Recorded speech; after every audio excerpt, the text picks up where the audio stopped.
Достар, баршаңызға сәлем. Бүгін сіздермен бірге осындай өте дәмді, тіпті бала жасай алатын өте кекстердің оңай рецептін көрсететін боламын. Өте жұмсақ, нәзік және 20 минутта ғана сіздің үстеліңізде осындай керемет кекстер тұратын болады. Ары қарай көріңіз. Ең алдымен 2 жұмыртқаны миксермен араластырамыз.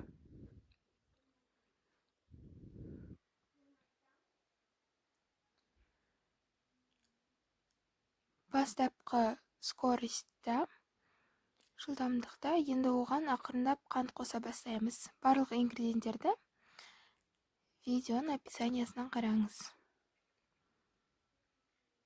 Қант қосып, өстіп миксерлейтін боламыз. Кекстің қамыры өте тез жасалады. Сондықтан духовканы қыздырып қоямыз. Енді сұйық май қосамыз және де жылы сүт қосамыз.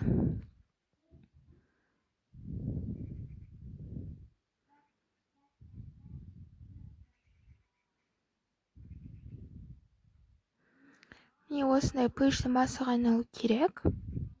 Енді ең соңғы ингредиент ұн ғана қосу қалды. Ұн 200 немесе 250 грамм кетуі мүмкін.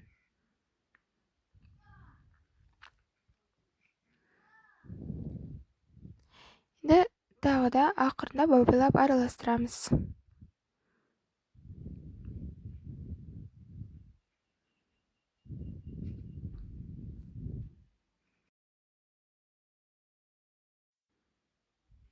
Енді қопсытқыш қосамыз.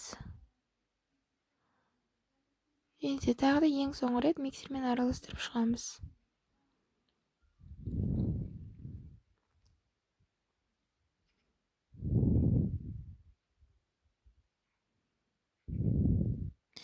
Енді кез келген формочкаға құямыз.